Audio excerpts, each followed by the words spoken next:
Alô, pessoas! Vamos começar?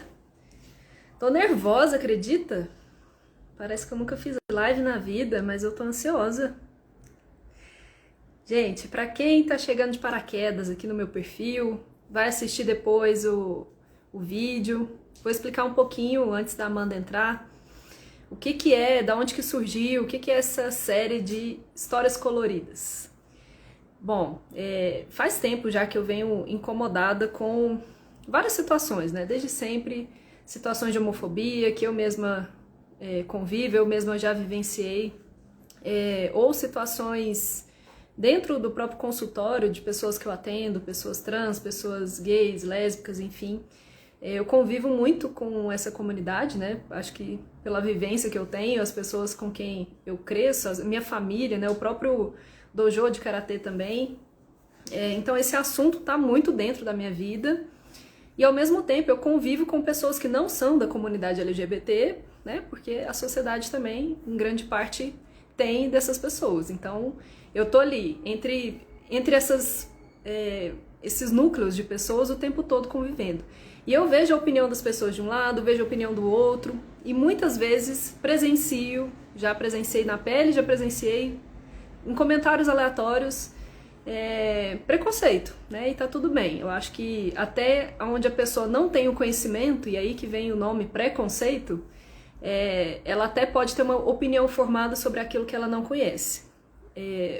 Porém, a partir do momento que a pessoa começa a ter conhecimento e ainda assim tem a escolha por discriminar outras pessoas, aí a gente já tá falando de um outro lugar, que não é aí que eu quero entrar, apesar de que eu tenho esperança que as pessoas se sensibilizem. Mas eu acredito que enquanto a gente tem esse nicho, esse lugar em que as pessoas não convivem com histórias, não conhecem mais pessoas, a gente pode fazer essa ponte, sabe? A proposta é essa, fazer dessas histórias coloridas, convidar as pessoas para contarem as suas histórias, para que outras pessoas que não são da comunidade possam entender melhor o que essas pessoas passam desde a infância, como é que são as vivências dela, o que aconteceu, como que o fato de viver em uma sociedade heteronormativa, como que isso vai moldando a pessoa. E, enfim, eu acredito que isso é um pequeno passinho que a gente pode dar para começar a entender e mudar os nossos comportamentos.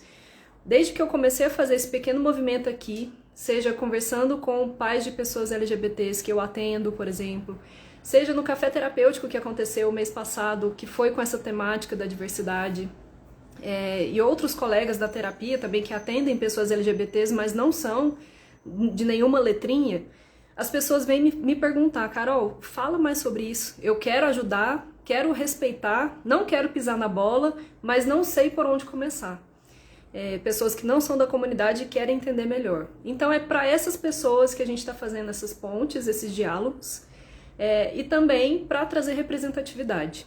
Hoje, né, eu estou convidando a estreia com uma pessoa muito querida, muito especial, a Amanda Souto, que a gente se conhece há um tempo de um outro convite que eu fiz para ela em 2018, 19, do Padma Talks, quando a gente tinha esses eventos de palestra para as pessoas contarem suas histórias. E a Amandinha, a gente se encontrou nesse momento, e de lá pra cá ela virou um cometa, nunca vi. Eu daqui a pouquinho eu vou convidá-la para entrar aqui e vocês vão entender o que eu tô falando. O currículo dessa mulher, gente, dá umas 3 páginas aqui. Mas eu quis convidar uma pessoa contemplando também o mês da visibilidade lésbica. A Amanda vai falar mais sobre isso, a gente vai trocar essa ideia. Mas dentro das letrinhas, ela estaria como uma pessoa trans e lésbica. E eu já gostaria de começar trazendo isso para a questão também, né? Porque dentro daquela sopa de letrinhas LGBTs, a gente tem duas categorias, né? Ou duas ou mais, na verdade. Mas tem tanto a orientação sexual, que é com quem eu me atraio e tenho uma afinidade afetiva, que são as pessoas lésbicas, pessoas gays e outras letrinhas, e também tem a identidade de gênero, né, que são pessoas que não se identificam com o sexo biológico que foram designadas no nascimento. Enfim, não quero falar muito sobre isso aqui, do conceito em geral, eu quero mais que vocês escutem as histórias, vou convidar a Amanda para entrar, e vocês vão entender pelas palavras dela, como é que é a história dela. E aí, deixa eu já chamar ela aqui, já me perdi com tantas pessoinhas que entraram, mas ela tá aqui, pera.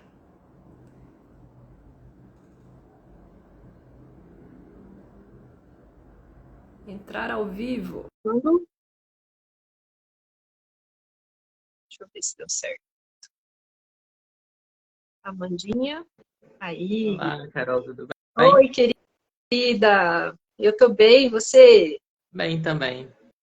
Mais difícil foi achar uma vaga nessa agenda de uma pessoa importante que ela é. Meu Nada. Deus. Sempre tem uma vaga aqui para você. Eu estava aqui contando dos nossos planos mirabolantes, desde quando eu te conheci, lá atrás no Padma Talks, né? E quantas Sabe, coisas você já fez. sabe que aquela Obrigada por aceitar vez no o Padma... convite, viu? Obrigada.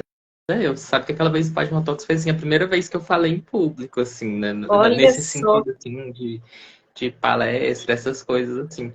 Eu não tinha esse hábito, não tinha esse costume. E dali pra frente, várias questões foram surgindo, né? Eu me recordo também que depois daquilo foi a primeira entrevista que eu fui convidada. Eu fui convidada lá pra CBN, mais ou menos uma semana depois, que lá foi no finalzinho de fevereiro.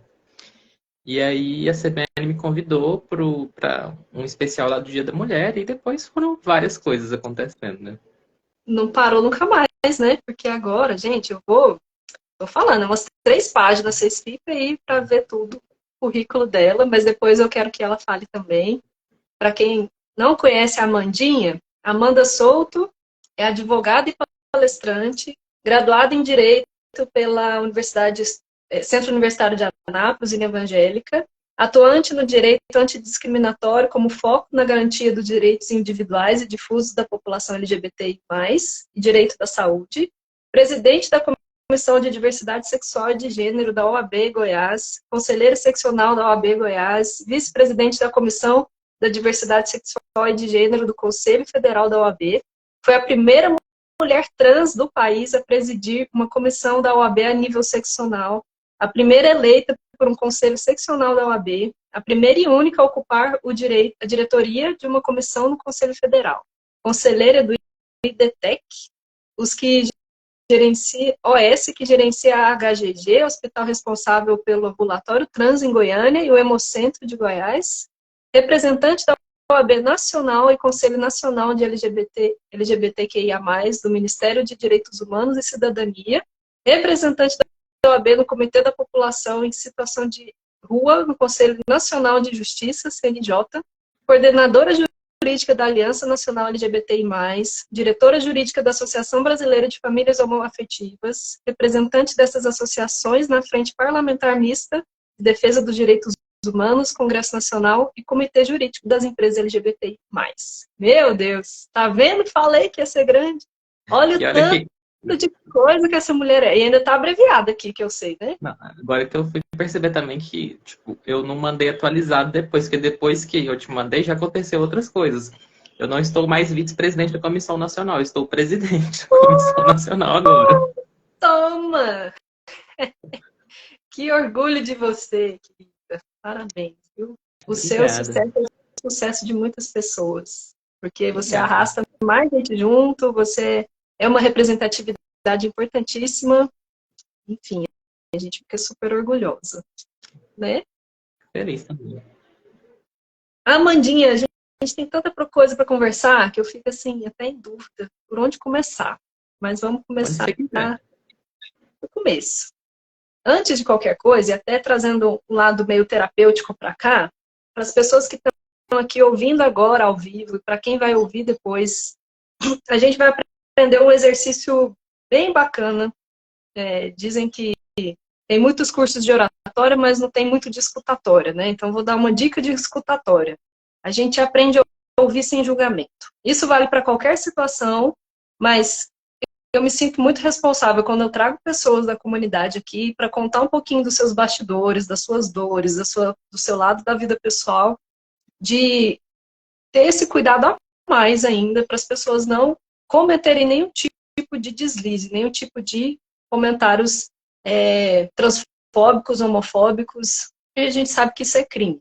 Né? Então, assim, o primeiro passo de todos é ouvir sem julgamento. Isso vale para tudo na vida. Mas a partir do momento que a pessoa tem o próprio julgamento, e se esse julgamento for para o lado discriminatório e ainda vem comentar aqui, aí a gente está falando de um crime, e um crime de homofobia e transfobia. Eu até queria aproveitar né, que a Amandinha advogada está aqui com todo o amparo de conhecimento jurídico aqui para falar sobre isso também. Qual que é a punição para quem faz comentários na internet achando que é terra sem lei? Tem lei sim, né, Amandinha? O que acontece com pessoas que discriminam na internet? Vamos lá. Desde 2019, o STF ele já decidiu no sentido de que homofobia e transfobia são crimes, né? O STF ele entendeu que são crimes da modalidade de racismo, porque se trata de a interpretação que o STF tem, isso é uma interpretação bem antiga, desde 2003 mais ou menos, é que o racismo ele é um conceito político-social. Então, quando você tem algum grupo vulnerabilizado na sociedade que ele é discriminado pela população geral, você acaba tendo aí a figura do racismo social, então, nesse caso, se enquadra também a homofobia e transfobia dentro dessas hipóteses de racismo. E aí, quando a gente vai falar da lei de racismo, a gente está falando aqui de uma pena que pode chegar de 2 a 5 anos de prisão, porque quando o crime de racismo, aqui no caso homofobia e transfobia, ele é cometido na internet, ele tem uma qualificadora que pode chegar a 5 anos, e dependendo do tipo desse crime, ele tem hipóteses de aumento de pena. É como a famosa homofobia e transfobia recreativa, quando é feito em piadinha, aí pode ser aumentado de 1/3 até metade a pena. Também, se a pessoa for funcionária pública, pode ter casos de aumento de pena de 1/3 a metade. Então, são todas essas situações que podem elevar a pena aí. Mas quando o crime de racismo, homofobia, xenofobia, transfobia, intolerância religiosa, esses crimes dessa modalidade são cometidos na internet, a pena base é de 2 a 5 anos. Muito bem. Então, as pessoas já ficam avisadas aqui que vai ser tratado como crime qualquer tipo de comentário discriminatório.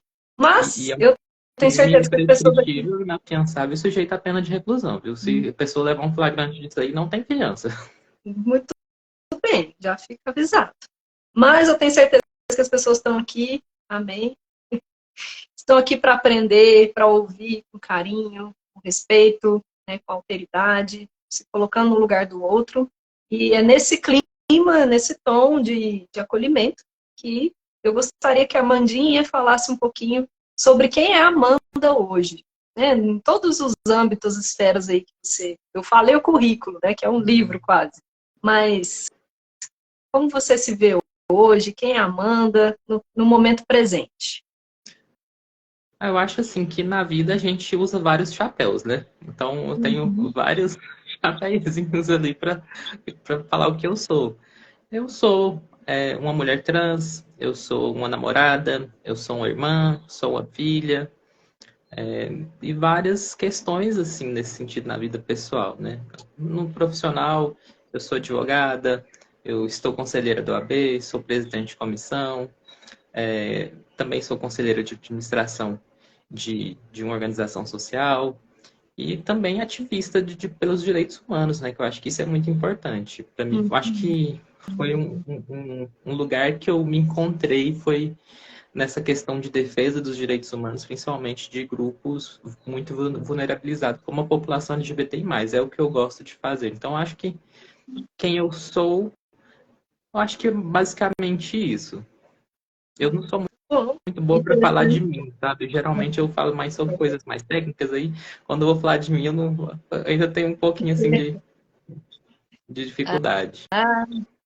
Mas essas coisas técnicas são você também, né? Porque é interessante como você fez da sua história, me parece também um trabalho, uma luta. Você poderia ser advogado em qualquer área, outra, que não envolvesse esses assuntos, mas eu imagino, acredito que a sua trajetória também, dentro desse entendimento da sexualidade, da orientação sexual e da identidade de gênero, influenciaram na sua profissão, ou não? Sim, isso aí é uma coisa assim que quem me acompanha há mais tempo, assim, já até escutou algumas vezes, né? Eu sempre falo bastante sobre isso. Mas no começo da transição eu perdi meu emprego. E aí eu fiquei com muita dificuldade de recolocação no mercado de trabalho. Aí eu pensei assim, poxa, eu não posso ficar nesses ramos mais tradicionais aqui, eu tenho que buscar alguma outra coisa aqui para ver se eu consigo me reinserir no mercado de trabalho. E aí eu busquei os movimentos sociais e a partir disso eu fui entender quais eram as demandas do movimento social. Falar assim, o que é que chega aqui? Uhum. Como é que a gente... Qual que é o trabalho do movimento social? O que é que o movimento social faz? E aí quando eu fui entendendo as demandas, eu comecei a estudar aquilo, trabalhar com aquilo, e fui ganhando experiência, né? Foi assim que eu entrei nessa área. Mas no começo foi muito difícil. Hoje em dia, assim, que tá uma questão um pouco mais tranquila, mas no começo não foi nada fácil, porque quando a gente sai de áreas que a gente está acostumado a trabalhar para ir para um negócio totalmente novo, porque para mim, na época, é uma coisa que eu nunca tinha ouvido falar. Direito antidiscriminatório, essas coisas assim, não são coisas que a gente aprende na faculdade, sabe? São coisas Uhum. assim que eu acho que nem na televisão a gente vê. E aí, quando eu fui ver quais Uhum. eram as demandas do movimento social, quando eu comecei a estudar, eu falei assim, ah, faz sentido. E aí foi ganhando experiência e trabalhando até chegar aqui. Uhum. Eu já ouvi um pouco da sua história, né? Mas para quem nunca te viu, nunca ouviu, me conta um pouquinho da sua trajetória, incluindo essa questão, né, do seu entendimento, da sua transexualidade, da transição de gênero. Como é que foi esse movimento, assim, de antes e depois desse momento? Foi uma questão assim, para mim veio muito cedo. Eu identifiquei essa questão, tinha uns 12 anos de idade, mais ou menos. Só que ao mesmo tempo que eu identifiquei muito cedo, eu também sabia que eu não poderia fazer nada sobre isso naquela fase da vida, né? E hoje eu até entendo que eu estava correta nesse entendimento, porque parte da família teve uma reação muito difícil. Então eu fui reprimindo isso, reprimindo, até que cheguei num ponto assim que já não dava mais. Aí quando eu cheguei nesse Uhum. ponto, eu falei assim, tá, eu preciso de terapia. Aí eu fui, busquei a terapia e lá eu fui desenvolvendo todas essas questões, né? Que já não davam Uhum. mais, assim. E quando a gente vai postergando essas coisas, a gente vai ficando ruim mesmo. A vida da gente vai ficando amarga. Não sei o que acontece, assim. Mas acho que tudo que a gente reprime acaba cobrando um preço. E para mim foi uma depressão muito grave. Uhum. E aí, naquela época, eu busquei a terapia e fui tratando dessas questões, da questão de gênero, questões da vida pessoal que estavam bem mal resolvidas. E acaba que, quando juntou tudo isso, foi assim, eu acho que o período mais difícil da minha vida, porque parece que veio tudo ao mesmo tempo. E assim, quando eu olho para trás, eu confesso que eu nem sei como que eu consegui passar por aquilo tudo, porque eu acho que se eu tivesse que passar por alguma coisa daquele nível hoje em dia, nossa, eu não sei se eu daria conta, porque parece que foi tanta coisa ao mesmo tempo que aconteceu, sabe? Mas graças a Deus a terapia ajudou, meus amigos ajudaram também, boa parte da família também acolheu. Então eu acho que isso ajudou bastante. Mas assim, é um negócio que não foi nada fácil, sabe? Uhum. Então, assim, é uma coisa que estava com você desde sempre, né? Assim, Sim. eu acho que essa é uma dúvida bem comum das pessoas, elas acham, né? Acho que eu já te É, ouvi falando isso. Pessoas é, acham que nascem em laboratório. tipo isso. O clique, assim, pra mim foi com uns 12 anos de idade, mas hoje, quando eu lembro, assim, da primeira infância ali, dos 6 anos de idade, 7 anos de idade, eu já consigo identificar coisas que estão muito ligadas a isso, sabe? Mas, assim, quando Uhum, bateu na minha cabeça, assim, aquele negócio, foi, assim, na faixa dos 12 anos, mais ou menos. Mas, assim, uhum, as pessoas têm essa mentalidade, falam assim, é, eu costumo brincar assim que as pessoas pensam que a gente nasce em laboratório é porque fala assim, não sei o que, 18 anos. Gente, existem pessoas LGBTs de todas as idades. A questão é que a sociedade, no geral, pensa que ser LGBT é uma escolha. E não uhum, é. Então, acho que a gente tem que desconstruir muito essa ideia. Porque, e veja bem, ainda que fosse uma escolha, não justificaria a discriminação. Esse é um ponto sim, muito importante. Mas não é uma sim. escolha. E não sendo uma escolha, as pessoas precisam entender que existem pessoas trans menores de idade. Só que como as pessoas pensam que é uma escolha, qual que é a lógica que é feita? Se é uma escolha, é uma falha de caráter, é um desvio moral. Se a pessoa está escolhendo ser assim, ela escolheu aguentar as consequências que a sociedade impõe. Então, é uma lógica muito perversa. E essa é uma lógica Uhum, que não vem de agora, é uma lógica que ela vem replicada nessa história desse país assim desde sempre. uhum, Eu uhum, sempre comento um pouco sobre a história do direito quando eu falo disso, né? Quando os uhum, portugueses chegaram aqui e trouxeram as legislações deles, eles tinham lá alguns crimes sobre a questão LGBT. Então, falava assim, sodomia, qual que é a pena? Morte na fogueira. Mas não é assim hoje, fala assim, racismo, 2 a 5 anos. Não, lá eles explicavam, falavam assim, olha, a sodomia é crime porque é pecado. E a pena de morte na fogueira é para que não sobre a memória da pessoa. Então, além de acabar com a vida, eles queriam apagar com a memória. Mas por que eles queriam apagar com a memória? Porque pensavam que se aquele comportamento fosse retirado, removido da sociedade, aquela memória fosse apagada, ela não seria reproduzida. Então, as pessoas pensam assim até hoje, né? E eu acho muito engraçado também quando o povo fala assim, na minha época não existia isso aí, não. Como é que não existia se existia um crime lá em 1500 que falava sobre isso? Uhum. Os caras não pensaram assim, eu acho que lá em 2023 o povo vai fazer isso aqui, então já vamos considerar crime agora? Não, sabe? É um negócio assim sem lógica, porque o direito ele não se antecipa aos fatos sociais geralmente, né? O direito ele repercute os fatos sociais. Se acontecer alguma coisa aqui, às vezes eles fazem uma lei aqui para tratar daquela questão, mas dificilmente alguém vai falar assim, vamos fazer uma lei aqui que eu acho que daqui 50 anos vai acontecer tal coisa. Não é assim que funciona. Uhum. Geralmente é o contrário, né? Vem É, a lei depois do fato. geralmente é o fato e depois a lei, né? Muito difícil acontecer uma lei assim sobre alguma coisa que não existe. E as pessoas pensam assim, não existia na minha época não era assim. Sempre existiu, gente. A única diferença é que agora a gente conversa sobre isso. Antigamente não conversava, né? Antigamente existiam repercussões muito sérias. Uma pessoa, ela Uhum. respondia pelo crime, lá nesse caso a morte na fogueira. No caso de pessoas trans, o crime ele era de exílio, né? Porque existia um crime lá também que se a pessoa fosse pega usando roupas consideradas de outro gênero, ela era açoitada e era exilada. Uhum. Então, assim, quando a pessoa fala assim, não existia isso, fala assim, não, então você deve ser de uma época muito antiga, porque pelo menos de 1500 para frente aqui no Brasil tem certeza que existia. Na verdade, até hoje tem países que é considerado crime com pena de morte, né? Sim. E, inclusive, é um problema muito sério porque grupos fundamentalistas ocidentais têm feito um lobby muito intenso nesses países que estão criminalizando recentemente. Então, os grupos fundamentalistas aqui, eles estão colocando dinheiro lá para fazer essa influência política para criminalizar muitas vezes com a morte essa questão. É um problema muito grave.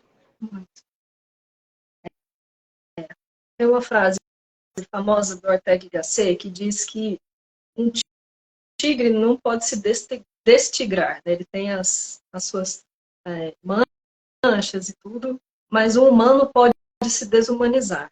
A gente pode sempre perder a nossa humanidade se a gente não tiver em processo de questionar a nossa capacidade de alteridade, de enxergar o outro como humano e não como coisa, como objeto, né, das nossas criações, enfim. Então, isso é um exercício constante, né? Tanto e quando leva para esse lado do direito, mais grave ainda, porque a gente conquista direitos e logo depois perde e conquista de novo, assim, muito frágil dentro de uma democracia. Né? Assim, é uma luta constante. Sim, uma, a gente vive um período assim muito complexo quando a gente fala dessa questão, né? Tem algumas coisas assim que na minha visão são inversões de valores muito sérias. Por Uhum. exemplo, às vezes eu vejo a pessoa comentando assim: fulano tem que merecer o meu respeito. Eu não penso dessa forma. Eu penso o seguinte: qualquer pessoa que eu conheça, automaticamente ela tem 100% de respeito meu. Ela pode fazer Uhum. alguma coisa para perder o meu respeito. Mas no Uhum. momento que a pessoa pensa assim, fulano tem que fazer por merecer o respeito, a gente já está diminuindo outro ser humano, né? Porque é como a gente está Uhum. presumindo que aquela pessoa não é digna de ser respeitada. Eu acho isso uma coisa assim muito perversa. Uhum. Mas infelizmente a gente vê muito esse discurso hoje em dia, né? Sim. E a gente tem muito dessa lógica, assim, de querer subverter a ideia de respeito, querer subverter a ideia de humanidade. E isso é muito ruim. E muitas dessas questões, elas acontecem porque são baseadas em desinformação. Uhum. Para mim, a desinformação é o grande mal que a gente está vivendo ultimamente. Porque as Uhum. pessoas geralmente elas têm preconceito, como você disse no início, porque elas não conhecem. Elas têm preconceito porque existe um estereótipo, foi criado. Muitas vezes ele foi reproduzido tantas vezes na mídia no longo das décadas que ele acabou sendo consolidado no imaginário popular. E hoje, por mais que a grande mídia esteja tentando transformar essa imagem que foi construída de forma pejorativa, a gente ainda tem, muitas vezes, nas redes sociais, na internet, pessoas que usam da desinformação para gerar o pânico moral na sociedade, para eleger um grupo como inimigo e ganhar capital político, ganhar dinheiro, ganhar voto, ganhar fiel, ganhar seguidor e tantas outras coisas, né? Até para vender curso tem gente que faz isso. Então é um problema muito grave. Eu penso, isso é uma coisa assim que é necessário que a gente trabalhe muito isso, que a gente tem que buscar a desconstrução desses estereótipos e que a gente crie mecanismos para enfrentar a desinformação. Porque quando as pessoas entenderem que aquilo tudo que é contado sobre a população LGBT é mentira, as pessoas vão entender que não precisa existir o medo. E entendendo que não precisa existir esse medo, a convivência vai ser mais fácil. Teve um estudo de uma associação americana, eu esqueci o nome dela agora, mas eles fizeram uma pesquisa, entrevistaram mais ou menos 3.600 pessoas, um negócio assim. E 74% das pessoas que falavam que eram contrárias à população trans não conhecia nenhuma pessoa trans pessoalmente. Então, veja só, 74% fala que não gosta, mas não conhece. Então, como é que vai? Sabe como é que funciona isso? Provavelmente essas pessoas, elas têm como base única a informação de uma imagem que foi construída na internet, alguma coisa que foi falada, alguma coisa que foi distorcida, e alguma coisa nesse sentido, né? O que acaba sendo muito ruim também. Mas na sociedade é sempre assim, né? Sempre tem algum grupo que é eleito como inimigo do Estado, inimigo da sociedade, inimigo da família, inimigo não sei o quê, e aí acaba tendo esse grande pânico moral aí, que é usado muitas vezes para atacar grupos. Eu fico pensando nessa história que você estava contando sua, né? Que hoje você entende como era lá na infância, que já eram alguns indicativos e que foi com 12 anos que você realmente entendeu. O que aconteceu nesse momento, assim? O que te fez, putz, acho que é isso. Essa é uma história até engraçada, porque, assim, antigamente, ainda existe, né? Tem um filme que passava, não sei se na época passou como um clipe, eu não sei exatamente, eu não me recordo exatamente como eu assisti, mas aquele filme Priscila, Rainha do Deserto, tem uma cena que a pessoa chega em casa, eu acho que tá com a roupa de piloto de avião, eu não me recordo assim exatamente agora. Mas vai entrando dentro de casa e chega na frente de uma penteadeira, sabe? Tem um espelho, assim, e aí quando vai olhando pro espelho vai se transformando. E hoje eu tenho consciência que aquilo ali é uma drag. Mas naquela época eu não sabia que era drag, que era trans, que era aquilo. Mas quando eu vi aquilo, eu falei assim, caramba, eu sou assim. E aí quando eu pensei assim, caramba, eu sou assim, eu falei assim, fudeu, né? Tá muito errado esse negócio. E aí eu decidi reprimir. Eu não sei se você lembra, mas antigamente tinha uma propaganda da lei antidrogas, da Eliana. E a Eliana falava assim, como é que isso pode ser uma coisa boa, você não pode contar nem pro seu pai, nem pra sua mãe? E eu ficava com aquilo na cabeça, né? Porque eu sabia que se eu falasse aquilo ali, teria alguma consequência. E aí eu pensava assim, tá, eu não posso falar pro meu pai nem pra minha mãe, como é que isso aqui pode ser uma coisa boa? Então era uma associação, uma coisa assim tão louca, né? Como é que a gente faz, como é que criança faz uma associação dessa? Mas era o que passava na minha cabeça. Era uma propaganda da lei antidrogas, mas ela acabava influenciando ali nesse aspecto da vida também. É uma coisa assim bem, bem aleatória, né? Mas é muito interessante, né? Porque isso que você está dizendo converge com o que a gente falou sobre as leis que surgem depois, né? Assim, você estava sendo um reflexo de uma sociedade, e você, nós, né, contemporâneos aqui, que, primeiro, não tem representatividade na televisão. Um filme como esse, acho que eu já vi mais de uma história de biografia de pessoas trans falando sobre esse filme, que, tipo, acho que foi uma referência marcante para muitas pessoas trans, Não, e assim, mas que pouquíssimas, né? hoje em dia, quando eu vejo aquelas cenas desse filme, eu acho engraçado. Porque é um negócio tão caricato, e assim, hoje eu não me identifico nada com aquilo ali, porque é uma caricatura muito forte, mas na época eu pensei assim, nossa, eu sou assim. E é um negócio muito surreal, né? Porque não existia essa referência assim, tão E clara, quando né? tinha essa pejorativo, como você falou, né? Não tinha Piada, internet, deboche. não tinha nada, o que tinha era aquilo ali. E aí, como você disse, quando a gente pegava outras referências, eram referências sempre pejorativas, né? Uma coisa também que eu lembro naquela época, que pra mim assim, é muito clara. Não sei se você lembra, mas tinha um episódio do Chapolin, que eles tinham uma máquina que eles trocavam o cérebro de corpo. E eu pensava assim, nossa, essa máquina ia ser uma coisa muito boa se existisse mesmo, né? E era sempre quando acontecia alguma coisinha assim, eu ficava pensando, nossa, como seria bom se isso existisse, não sei o que e tal. Então, são várias as referências, algumas mais implícitas, outras mais explícitas, mas que acabaram passando ali e gerando esses questionamentos, né? Mas quando eram essas referências mais pejorativas, eram muito ruins também, né? Não sei se você lembra do primeiro filme do Ace Ventura. No primeiro filme do Ace Ventura, tem uma cena que ele descobre que ele beijou uma mulher trans. Quando ele descobre aquilo, a cena que é mostrada em seguida é como se ele tivesse sido estuprado. É uma cena dele chorando no banheiro, em posição fetal. Ele toma banho, chorando, não sei o que e tal. Então, era essa visão que foi construída há muito tempo na sociedade, né? E era essa visão que as pessoas pensavam, e muita gente pensa até hoje, de que a pessoa trans está ali para enganar alguém, que a pessoa trans é uma pessoa perigosa, que ela que é violenta, que não sei o quê. Então, essas imagens que são construídas, elas são muito ruins. Mas hoje, felizmente, a gente está conseguindo reverter um pouco disso, né? A gente já tem visto aí exemplos mais positivos na mídia. Gostei muito daquela série Pose. Eu achei ela bem legal. Assim, ela não tem muita... Assim, ela mostra um lado mais humano, né, do negócio. Então, assim, hoje a gente tem referências mais positivas. Antigamente era um negócio muito ruim.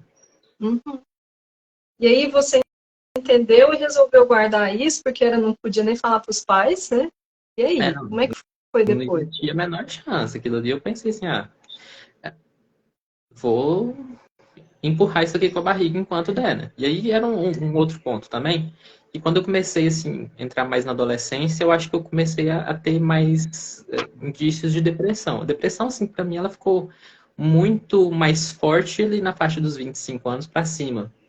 Mas antes depois que eu comecei a fazer terapia, também comecei a identificar que existiam outros traços ali da personalidade que estavam muito ligados a essa depressão, embora um pouco mais fraca. E eu tinha uma crença muito forte naquela época. Eu pensava assim, eu tinha a crença e era uma crença assim, para mim era uma coisa assim que estava muito claro o que aconteceu. Eu pensava assim, eu vou morrer cedo. Eu tinha isso na minha cabeça. Aí eu pensava assim, já que eu vou morrer cedo, não preciso enfrentar isso aqui, porque eu vou morrer, o povo vai lembrar de mim assim, acabou e já era. Só que o tempo foi passando e eu não morri, né? Aí, como o tempo foi passando e eu não morri, aí eu falei assim, eu tenho que procurar alguma forma de lidar com isso aqui, porque tá ficando muito difícil, eu não tô morrendo. E aí eu tive que trabalhar isso na terapia. E aí você foi, né, assim, escondendo, guardando até quando?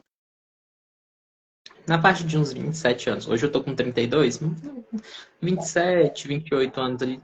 27 alguns meses, mais ou menos. Mas na faixa de 27 anos que eu comecei a trabalhar mais essa questão, sabe? Aí primeiro contei pros meus amigos. A reação foi de surpresa, né?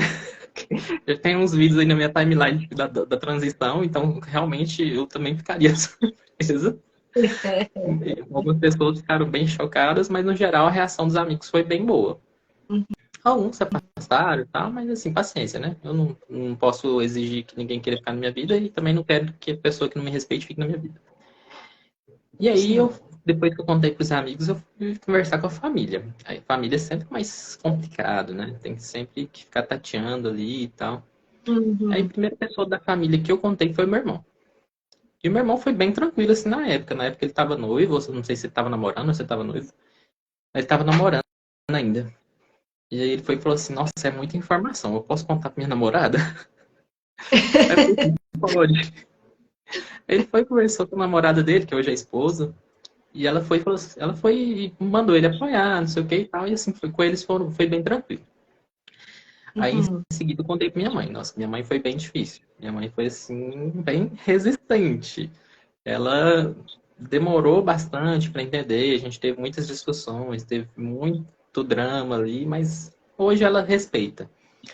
Meu pai foi um um negócio assim que me surpreendeu bastante, porque eu não esperava uma reação ruim dele, mas a reação dele foi muito melhor do que eu imaginava. Eu já Uhum. foi uma época assim que eu tava bem mal da depressão mesmo, e aí eu liguei pra ele e falei assim, pai, eu preciso conversar com o senhor. E ele mora em Anápolis, né? Ele falou assim, tá bom, eu vou ir. E ele veio aqui em casa, e quando ele chegou, não tava de Amanda, né? Que eu não queria infartar ele. Aí a gente foi, conversou, e chegou um momento da conversa, ele foi e deu aquela intimada, né? Falou assim, o que é que você queria conversar? Aí eu fui e contei. Ele virou assim pra mim na maior calma do mundo, assim, maior tranquilidade, sabe? Eu acho que sabedoria é um negócio incrível, né? Ele virou pra mim e falou assim, e daí, o que que tem? O mundo é assim mesmo. Deus te fez assim. Eu não vou sentir menos orgulho de você por causa disso. Uau. Aí quando ele falou isso, eu chorei tudo que eu podia chorar na minha vida aquele dia, sabe? Eu acho que eu não tenho nem direito de chorar mais. Porque aquele dia ali eu chorei muito. Eu E aí, emocionei. não, foi incrível, né? E ele não parou por aí, porque quando ele foi embora, ele reuniu a família na Anápolis e falou assim: olha, o negócio é o seguinte, a partir de agora é assim, assim, assim, tem que respeitar, assim, assim, assim. E Mesmo? de lá ninguém nunca juntou. Ele juntou todo mundo lá e botou moral no povo. E de lá, ninguém nunca me questionou, ninguém falou nada pra mim. Então acho que assim, que funcionou, sabe? Olha, Foi a que reação dele foi uma bacana. reação assim, muito incrível. Eu não esperava que fosse uma reação ruim, mas também não esperava que fosse uma reação tão boa. Que E aí bacana. fui trabalhando essa questão com outras pessoas, né? Com Uhum. parentes mais distantes. E teve alguns que criaram problema também. Mas eu tenho a seguinte filosofia. Eu só faço questão de estar na minha vida quem faz questão de me respeitar. Então, assim, se a pessoa não quer me respeitar, foda-se. Sabe? Não tem, Uhum. eu não tenho a menor vontade de ter alguém na minha vida só por ter. Se não for Uhum. uma pessoa que vai me respeitar, que vai gostar de mim, não faço questão. Então, assim, a gente vai filtrando as pessoas no decorrer da vida, né? Acho que a transição ela é um filtro de pessoas muito fortes. Porque um Uhum. filtro muito forte de pessoas. Porque a gente acha, às vezes, que uma pessoa vai ter uma reação muito boa e a reação acaba sendo muito ruim. E às vezes a gente acha que a reação vai ser muito ruim, mas a reação é muito boa. Então acaba Uhum. sendo um negócio assim que é meio aleatório, mas no final das contas a gente vai peneirando quem fica na nossa vida, né? Muito bom, querido. Eu não sei, assim, porque você falou assim, com 27 e pouquinho você começou a transição. Então, Eu comecei dá a impressão que foi por partes, né? Ou não? assim, Como é porque isso? eu comecei a transição social primeiro. Eu não. Entendi. E para eu mexer com hormônio demorou mais ou menos um ano. Eu fiz 4 anos de Uhum. hormônio agora no final de julho. Então, assim, a transição social ela foi aos pouquinhos para mim. Porque assim, eu tinha muito Aham. medo, né? Ah, como é que eu. O que vai acontecer se eu sair na rua assim, não sei o quê. Então foi assim, ó. Às vezes saía com a unha pintada, colocava um brinquinho, cabelo crescendo. E aí, Uhum. quando eu fui sentindo mais confiança, foram aumentando as coisas, né? Foi muito engraçado. Eu tenho um amigo que ele fez pós-graduação comigo, e aí quando eu comecei a transição, assim, de sair de Amanda mesmo, de todo, a transição social assim, mais completa, por assim dizer, ele virou pra mim e falou assim, Aham. nossa, eu sempre achei que você vinha assim, de unha pintada e brinco, essas coisas, achava que você era punk. Eu disse, não, tem nada a ver. Não sei nada de ser punk, não sei nem como é que é esse negócio aí. Mas as pessoas vão pensando. E a reação dele foi tranquila, mas ele falou que pensava que eu era punk, sabe? Negócio assim, nada a ver. Mas eu acho que é isso, né? Como não tem tanta informação, entre aspas, que está começando a ter cada vez mais, mas as pessoas pegam a referência de onde tem, É, né? Tipo, é, unha pintada ou punk. é, Mas, na cabeça dele era isso. É aham. um negócio assim, bem engraçado. Cada pessoa pega como você disse, né? Cada pessoa pega um tipo de referência e entende de uma forma. E aí o nome veio junto desse momento? Eu não sei exatamente de onde veio o nome, mas Amanda sempre foi um nome que eu gostei. Então, assim, eu acho que já Uhum. estava ali sempre na lista, sabe?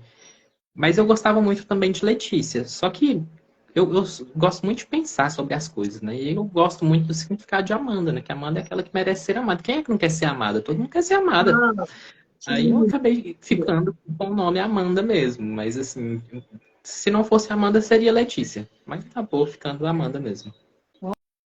Olha, tem tudo a ver, que merece mesmo. Obrigada.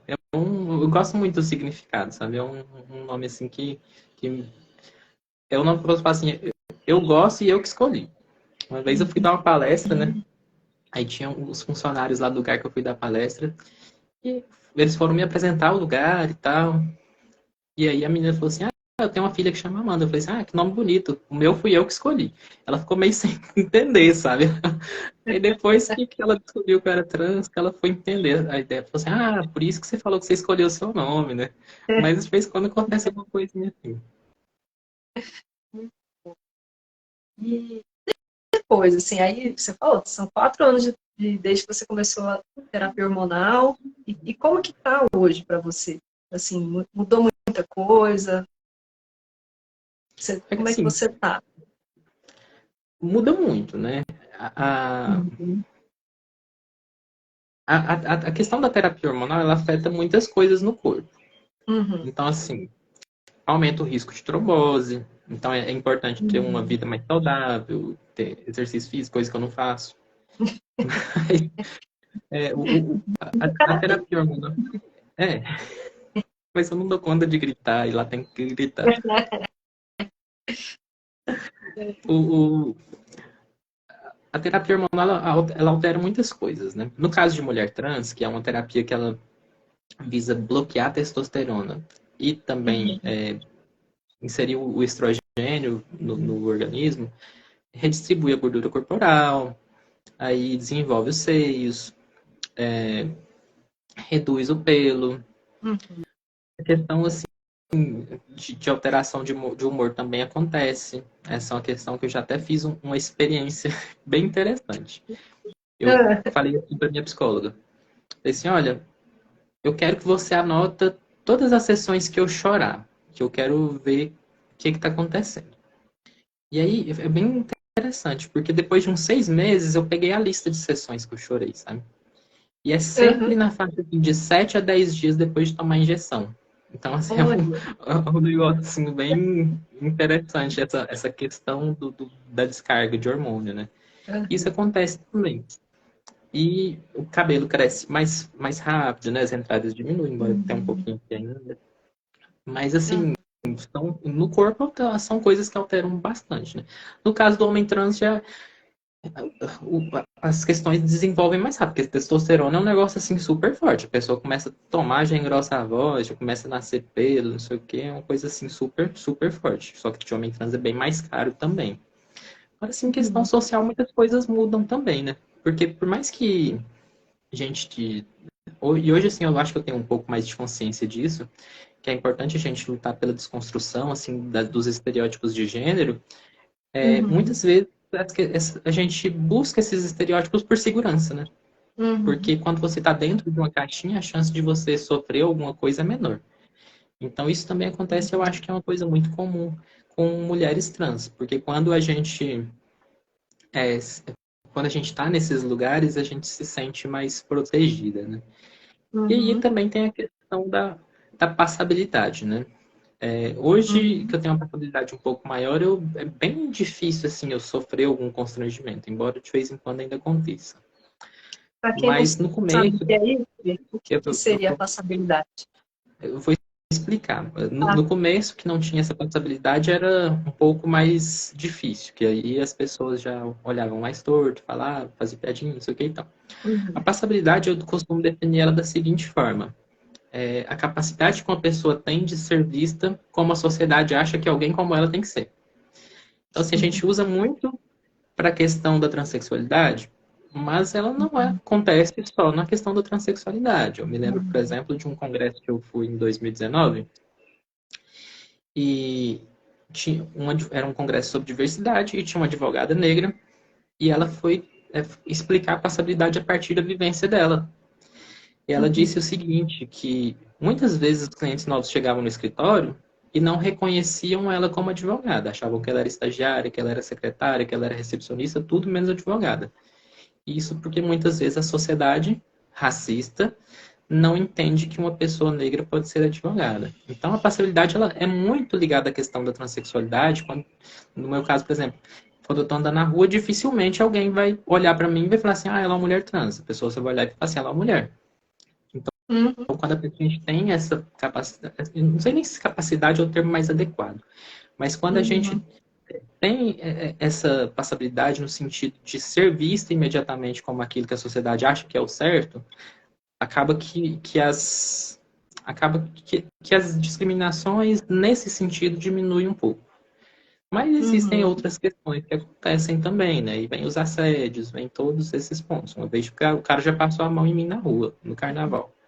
Então, assim, todos os lados têm os problemas e também tem as vantagens, assim, por dizer, né? Porque a passabilidade, ela diminui a chance de eu levar um soco na cara, por exemplo, na rua, mas, ao mesmo tempo, aumenta a chance de ser assediada, né? De tudo isso, né? Assim, olha, o papo aqui tem muito para onde ir, para vários lugares aqui, né? Muitas perguntas e, enfim, dá para ficar horas aqui conversando com você. Mas eu queria, assim, focar principalmente, porque eu acho que essa é a intenção desse projeto, né, de histórias coloridas, trazendo um viés da filosofia clínica, né, que é a terapia com a qual eu venho estudando cada vez mais, atendendo pessoas e entendendo como a terapia que cuida de cada pessoa do jeitinho que ela é. E aí isso eu acho que traz um afago para muitas pessoas, principalmente quando a gente fala de LGBTs, que muitas vezes não se encaixam em letrinha nenhuma. É o que você disse, né? A pessoa se encaixar em uma caixinha, eu acho que já dá um alívio. Mas quando ela olha para todas essas letrinhas e, puxa, parece que não tem nenhum lugar para mim. Atendo pessoas que já me disseram isso. Eu acho que eu vejo tudo isso e ainda não me vejo lá. Ok, então a filosofia clínica dá essa possibilidade da gente, então vamos olhar para você, o seu jeito singular de ser. E é por isso que eu estou priorizando aqui, né, na nossa conversa, a sua história, porque eu acho que ela tem a sua narrativa e as nuances específicas de você, de como você é, de como foi para você esses entendimentos. Com certeza tem muita gente te ouvindo e se reconhecendo, e se identificando.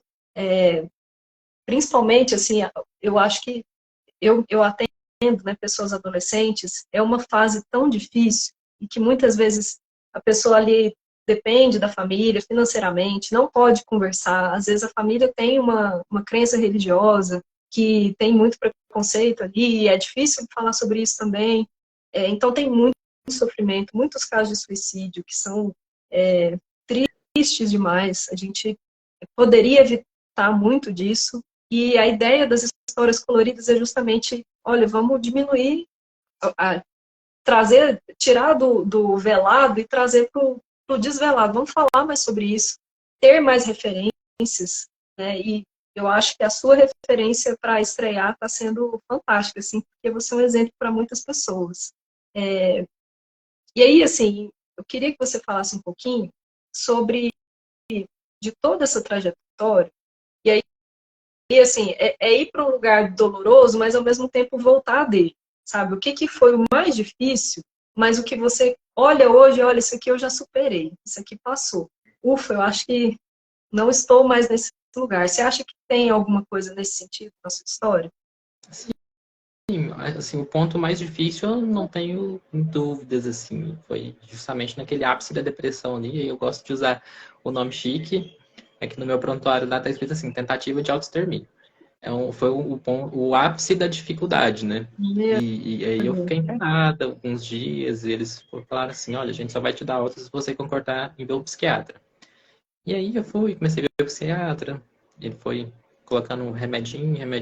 Quando eu fui ver, já tava tomando 3 comprimidos por dia. Mas, assim, foram medicamentos importantes naquela época, né? Não tinha... Os químicos do cérebro estavam super desbalanceados. E aí, com o tempo, eu fui diminuindo esses medicamentos e voltando a ter uma vida sem a necessidade de tomar remédio para isso. Hoje eu não tomo mais nenhum medicamento psiquiátrico. Uhum. Mas naquela época foi bem difícil. Naquela época foi um negócio assim que não tinha como. O medicamento era... Oi? Você tinha quantos anos, mais ou menos? Nessa época eu tinha... Eu acho que eu tinha 29, não sei. Uhum.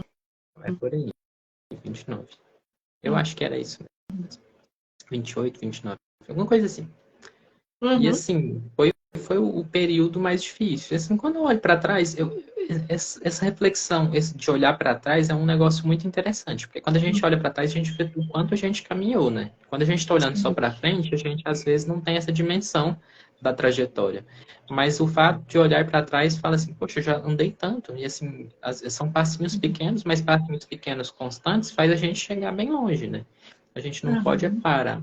E aí, naquela época ele estava igual no gato lá do Alice País das Maravilhas, né? Falava assim, para quem não sabe onde vai, qualquer caminho leva. Então, assim, tá indo meio sem rumo, mas hoje eu já sei quais são os caminhos que eu quero trilhar, eu sei exatamente o que eu quero fazer. E quando eu olho para trás, eu já vejo essa jornada que aconteceu, né? E assim, só pegando um ganchinho de uma coisa que você falou sobre a questão das letras. As letras, elas... muitas vezes as pessoas, principalmente o pessoal mais jovem, que está só na internet, não está no movimento social, não entende a questão... por que essa letra é assim, não sei o que e tal. Quando a gente para ver as identidades, se a gente for analisar assim, friamente mesmo, cada pessoa seria uma letra, porque cada pessoa é diferente da outra. Não existe assim, uma coisa assim, que é universal para determinar... tem 200 milhões de pessoas assim, assim, assim. Não, cada pessoa é única. Isso é muito importante que as pessoas tenham em mente, né? Só que as letras, elas são identidades políticas. Porque são pessoas que se agrupam com questões em comum, porque elas têm demandas de políticas públicas, têm demandas sociais, têm demandas econômicas que convergem. Então, quando a gente pega, por exemplo, a sigla que os movimentos sociais usam, né? Se a gente for parar para analisar assim, bem seguindo ao pé da letra, a sigla seria LGBT, que foi o que ficou definido na conferência de 2016. Só que aí a ONU adotou o LGBTI+. Aí os movimentos sociais, a boa parte adotou o LGBTI+, para incorporar pessoas intersexo, e essa é a sigla que o sistema de justiça usa no Brasil também. Aí o Ministério de Direitos Humanos adotou LGBTQIA+, que aí os movimentos sociais até criticaram bastante, ainda criticam lá de vez em quando lá nas reuniões do Conselho Nacional, porque ainda não teve conferência. Então, como é que a gente aumenta as siglas sem ter uma conferência, né? O pessoal questiona bastante isso. E aí tem várias outras alternativas também que o pessoal da internet usa. Mas quando a gente fala assim das siglas que o movimento social adota, às vezes a pessoa fala assim, mas eu não estou ali. Porque essa é uma questão política. Cada pessoa é única. E essa questão política ela acontece por quê? Quais são as demandas da população trans? Tem demanda na saúde, tem demanda na educação, tem demanda de segurança pública. Então, elas se juntam nessa sigla para que a gente possa ter mais força na hora de demandar do Estado. Mas é só isso. Só que as pessoas acham que se não estiver ali na letrinha, ela não está no mundo. Mas, em razão disso, existe o maisinho lá. Né? Todo mundo que não está naquelas outras está dentro do mais. E esse mais, ele serve para identificar também todas essas identidades que são únicas em cada pessoa. É interessante você falar isso também, porque a gente traz questões que muitas vezes são os argumentos de preconceito, né? O que você faz dentro de 4 paredes é problema seu. Como se fosse assim, a sua vida íntima, privada, não me interessa. Porém, tem questões que não são do fórum íntimo, né? São da vida pública. Então, a gente precisa trazer isso para o lado político e do direito também, porque, por exemplo, antigamente, uma pessoa que pega a mangueira de dentro de casa, que ela paga a conta de água dela, e vai molhar a calçada por horas e horas e horas, ela pode falar, minha água, eu pago a conta, o problema é meu. Porém, essa água não é só dela. A gente está falando de um ecossistema, a gente está falando de leis ambientais, e que são interesse de todas as pessoas. Então, é nesse lugar também que a gente precisa das letras, e precisa dessa reafirmação, dos recortes recortes, cada letra tem a sua especificidade, tem as suas demandas, as suas necessidades, os seus problemas, os seus paradoxos, que precisam vir à luz também. Né? Se a gente mistura tudo, e é uma coisa universal, tudo é humano, né? Também falam isso. Para mim é tudo gente, é tudo humano, tá? Mas quando a gente mistura tudo também, não vê problema específico de cada recorte, né? Porque tem gente que acha que todo mundo é humano, só que uns são mais humanos que os outros, né? E aí, geralmente, esses que são mais humanos que os outros estão no poder. Sim. Você tem uma trajetória incrível também nesse lado jurídico dos direitos, né? O seu currículo aqui fala por si só. E eu queria que você falasse, inclusive, era o tema, né? Assim, mas eu quis trazer um pouco a sua história, mas o quanto você está levando essa questão da diversidade também para as instituições com o seu trabalho. Como é que você vê essas mudanças? Como é que está sendo, né? Eu vejo você está fazendo tanta coisa incrível, né? E, assim, o seu trabalho na Aliança, por exemplo, movimentando coisas nacionais, né? Ontem fiquei feliz, super feliz com o post que você fez, mas eu vou deixar você falar. Enfim, tem várias coisas acontecendo. Eu queria que você falasse um pouco sobre isso, e até comentando, um dos comentários que acho que a Thaisa fez aqui, ela disse assim, fala um pouco também sobre a importância da representatividade na ordem costumeiramente conservadora. Então, só complementando a pergunta aí com esse comentário dela. A Isa é uma grande amiga. Ela foi presidente da Comissão de Diversidade aqui em Goiás antes de mim, e ela abandonou a gente para ir trabalhar na beira da praia. Com certeza que coisa com boa. certeza ela mandou isso da beira da praia. Tá melhor Mas que então, nós. eu tenho a visão, eu tenho a seguinte visão. A gente não pode estar nos lugares simplesmente por estar nos lugares. Se eu estou em algum lugar, é porque eu quero que aquele lugar melhore. Então, se eu quero que aquele lugar melhore, eu vou ter que buscar mecanismos que façam daquele lugar um pouquinho melhor para todo mundo. Né? Claro que isso gera incômodo. Mas se a gente não estiver incomodando ninguém, significa que a gente está trabalhando errado. Às vezes as pessoas elas têm uma visão muito tokenista, né? Elas acham que a gente tem que estar ali só para tirar foto, porque se a gente chega lá, tira uma foto, aí eles falam, nossa instituição é super diversa, olha só, a gente tem até uma pessoa trans, a gente tem uma pessoa negra, a gente tem uma pessoa PCD, não sei o que e tal. Eu acho isso super errado. Então, assim, e eu tenho certeza que muitas pessoas me viam assim no começo. Só que essas pessoas que me viam assim no começo, hoje em dia, com certeza, elas não gostam muito de mim. E eu busco sempre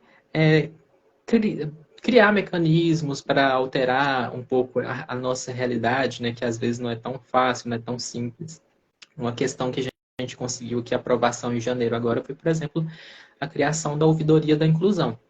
Agora, no AB Goiás, nós temos uma ouvidoria que ela é especializada no atendimento a grupos vulnerabilizados. E a gente coloca população LGBT, pessoa com deficiência, indígena, quilombola, pessoa negra, pessoas com doenças crônicas e uma série de outros recortes.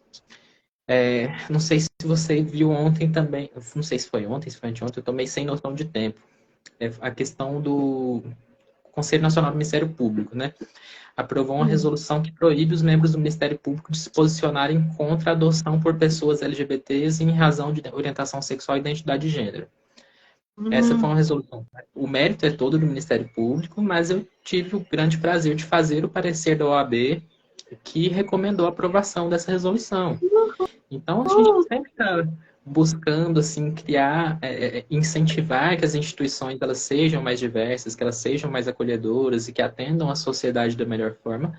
E também a gente incentiva reformas nas nossas próprias instituições, né? A OAB, ela tem, por exemplo, uma súmula que ela proíbe o ingresso nos quadros da advocacia de pessoas que têm histórico de violência contra a população LGBT. A gente, agora, recentemente, mês passado, ou já tem 2 meses, eu tomei sem noção de tempo, a gente conseguiu aprovar uma lei que considera a discriminação como infração ética. Então, além de crime, a pessoa vai responder também de forma ética na OAB se ela discriminar. O próximo projeto que eu vou apresentar muito em breve é uma proposta de provimento que a gente vai chamar de provimento da diversidade. E aí ele é dividido em 3 partes, né? É uma parte de reconhecimento de direitos que busca fazer com que a advocacia de pessoas LGBTs seja contada no censo da advocacia, que a gente tenha a possibilidade de autodeclaração da pessoa de orientação sexual e identidade de gênero, porque a gente tem estatísticas. E a gente tem a segunda parte, que é uma reforma sobre a regulamentação do nome social, que hoje o nome social dentro dos sistemas do AB está desatualizado, e a regulamentação da questão da retificação de registro civil, que hoje, como não é regulamentada, cada estado faz de uma forma, e isso acaba gerando alguns problemas. Então, esse provimento, assim que eu tomei posse, tem agora pouco mais de um mês, eu tomei posse dia 5 do mês passado, a gente está no dia 9, né? Então, tem pouco mais de um mês que eu tomei posse. Quando eu tomei posse, eu mandei o texto para a comissão, falei assim, ó, gente, vocês analisem aí, vê o que vocês acham que a gente tem que alterar. Dei uma semana para todo mundo da Comissão Nacional ver. Depois eu mandei para os presidentes das comissões estaduais, falei assim, olha, vocês têm uma semana para contribuírem aí.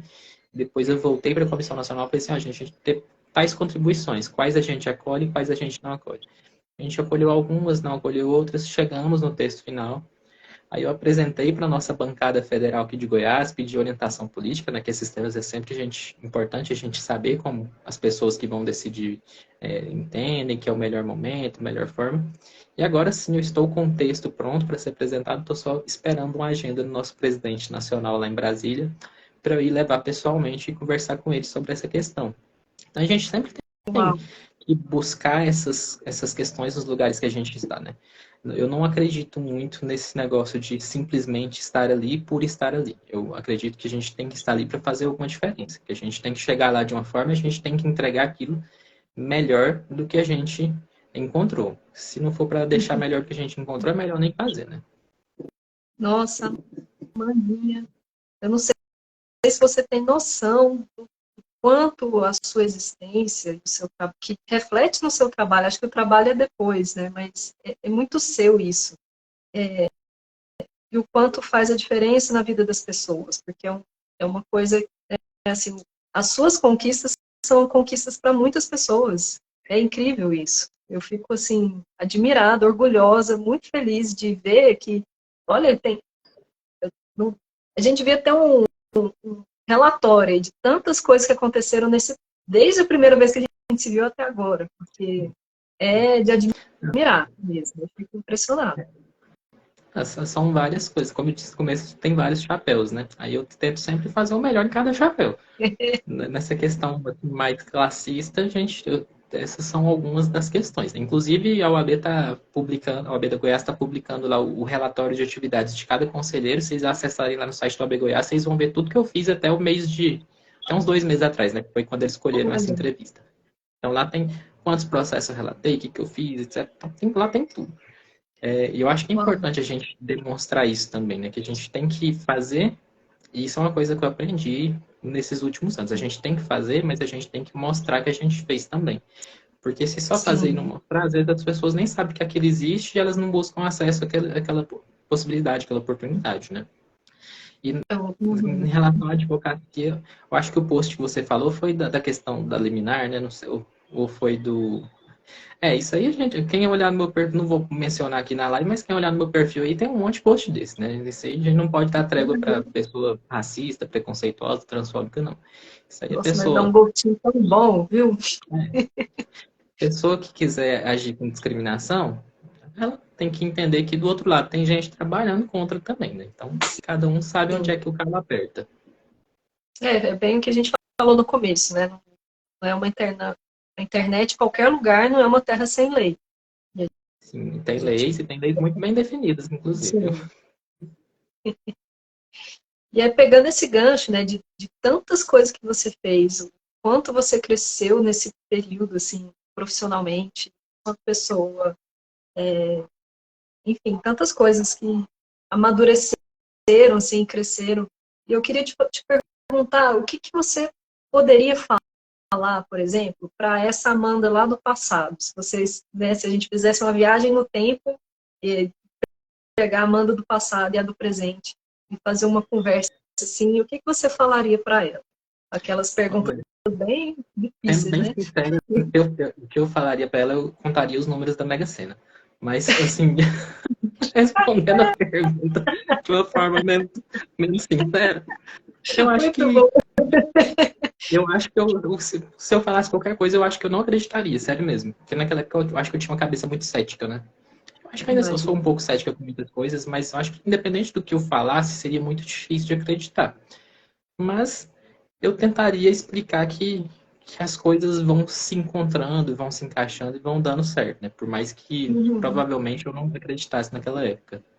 Até porque a pessoa, quando está, né, nesse estado depressivo, é quimicamente ali que tem muitas coisas que não estão bem, né? Assim, então, Sim. mesmo que você... é por isso que é tão difícil, às vezes, entrar nas redes sociais, tanta mensagem de positividade tóxica, e a pessoa não acredita em nada, aquilo ali não faz sentido nenhum, porque ela não está bem.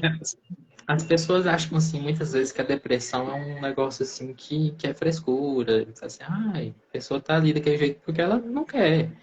Não realmente não existe a força para sair daquele negócio. Se não tiver uma ajuda, é muito difícil mesmo.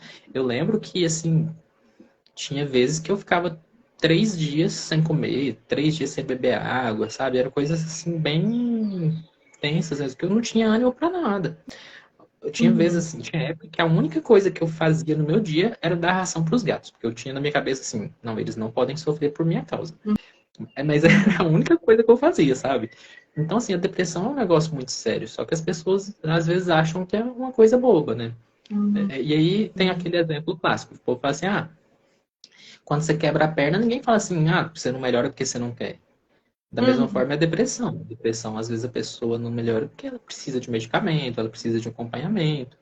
Quando eu tive esse episódio de tentativa de autoextermínio, eu cheguei a fazer terapia 3 vezes na semana, porque não podia ficar sozinha, né? Então era segunda, quarta e sexta. Todo dia tinha que ficar lá batendo ponto na psicóloga, porque ó, hoje foi assim, ontem foi assim, aí na quarta-feira foi assim, assim, assim. Que tinha que ter aquele controle naquele momento, né? Foi um momento que precisava daquele apoio de forma mais intensa. Então, assim, eu acho que naquela época, sei lá, provavelmente ia pensar que eu estava alucinando. Se viesse alguém do futuro. Não, viesse alguém do futuro estaria mesmo. Ai. Ai, meu Deus. Mas é por isso que é tão importante também esse trabalho multidisciplinar, né, de terapia, psiquiatra, ter, e não só profissionalmente falando, mas ter pessoas por perto, amigos, pessoas queridas, né? Os seus gatinhos foram peças-chave aí nesse momento. Nossa. E eu vou te falar um negócio. Todos são muito carinhosos, mas tem um, que é o Mingau, que ele tem uma percepção que é surreal. Todas as vezes que eu tô triste, que eu tô chorando alguma coisa, ele vem ficar perto de mim. É só eu ficar triste que ele fica me alisando o dia inteiro. Ele sente a tristeza. É um negócio assim tão incrível, sabe? Ele sente que a gente não tá bem e ele fica adulando. É um negócio muito surreal. Eu adoro o nome dos seus gatinhos. Então É tudo o aqui, inclusive. Mingau. É o Panquequinho, que é o meu primogênito, né? Aí depois veio a Panquequinho. Batatinha e depois o Mingauzinho. Muito fofo. Nossa, tão fofo quanto você, Amandinha. Muito feliz, né, Obrigada. de estar conversando sobre tudo isso. Tem muitas coisas aqui que eu queria falar mais, né? Mas por uma questão do tempo também não quero te atrapalhar, sei que sua agenda é super corrida. Mas duas últimas perguntas. Primeiro, o que você poderia deixar de mensagem, assim, para outras pessoas, né, que estão em diferentes fases, eu acho, primeiro, como você contou na sua história, de entender a própria orientação, a própria identidade de gênero, uma mensagem de acolhimento, né, assim, às vezes pessoas que estão sofrendo, que estão sozinhas, que passaram por coisas parecidas, que estão passando por coisas parecidas que você passou. E a última pergunta, eu posso repetir depois, mas para você falar um pouquinho do seu trabalho, como que as pessoas te encontram, se elas precisarem de você, o que você presta de serviço, enfim, só para a gente encerrar o nosso papo, que está maravilhoso, mas, né, uma hora o tempo acaba. Em relação à questão da mensagem, é o seguinte: não deixe de sonhar. E isso, assim, para mim hoje é uma coisa assim muito clara, sabe? Porque teve uma época na minha vida que eu achava que eu não tinha direito de sonhar. Porque eu pensava assim, eu vou morrer cedo? Então, já que eu vou morrer cedo, por que eu vou sonhar? Não tem, eu achava que não fazia sentido sonhar, sabe? E a gente tem que sonhar assim. Porque quando a gente sonha, a gente fica em movimento, né? A gente sonha, poxa, meu sonho é tal coisa. Se meu sonho é tal coisa, como é que eu vou fazer para chegar até lá? E aí a gente começa a andar naquela direção, né? Então é importante que as pessoas sonhem. Vocês têm direito de sonhar e os seus sonhos podem ser grandes e não tenham vergonha e não tenham medo disso. Eu acho que isso é muito importante. E em relação à última pergunta, Que lindo. podem me Você me procurar aqui nas emocionou redes de sociais. novo. Obrigada. É, tem, aqui na rede social tem. Podem me procurar por aqui, quem quiser conversar, qualquer coisa assim. E na minha descrição tem um linkzinho na bio lá que tem um portfólio de palestras também, e tem um telefone e tem o e-mail, que se alguém quiser entrar em contato de alguma outra forma. Muito bem. Esse lado de, por exemplo, necessidades de pessoas trans que estão nessa mudança de nome, você também presta esse serviço? Ou conhece Sim. instituições que fazem isso? Como é que é? A questão da retificação de nome em cartório, ela é um serviço que é importante deixar claro que não precisa de advogado para fazer, mas é um pouco Aham. burocrático. Então, às vezes, a pessoa tem essa dificuldade em reunir a documentação toda, ela pode sim contratar algum advogado de sua confiança. Para quem quiser fazer, a lista de documentos e o procedimento está descrito lá no provimento 73 do CNJ. Então, Uhum. assim, se a pessoa quiser fazer, as taxas de cartório hoje em dia estão na faixa de uns R$ 500 e depois honorários, cada advogado vai cobrar de uma forma, né? Uhum. E se a pessoa não tiver condições de pagar, ela pode procurar a Defensoria Pública também, que a Defensoria Pública tem uma equipe lá que ajuda nesse sentido. Bem, Amandinha, olha, obrigada, viu, por ter aceito esse convite. Quero Obrigado. te convidar e convidar mais pessoas também. Eu vou começar a partir do mês que vem um trabalho de terapia em grupo para pessoas LGBTs. Se você conhecer Muito mais importante. pessoas que queiram fazer também, é diferente da terapia individual, né? Porque a gente não vai trabalhar cada pessoa, mas a gente vai pegar temas comuns que são, né? Como eu e você estamos aqui conversando, com certeza está falando com muita gente. E a ideia é fazer da coletividade, desse grupo, um trabalho terapêutico para a pessoa se sentir pertencendo em um grupo, em um ambiente, fazer amizades. A gente vai fazer online, então dá para ter trocas, dá para manter esse grupo funcionando. Então, se você conhecer alguém, se você quiser participar, fica esse convite. Vai ter um grande Obrigado. encontro no fim do mês gratuito para todo mundo entrar e se conhecer, e depois a gente vai ter um ciclo de 6 encontros, 2 por mês, né? 3 meses, e a cada final de ciclo a gente vai renovando, quem quiser ficar, quem quiser sair, mas só para...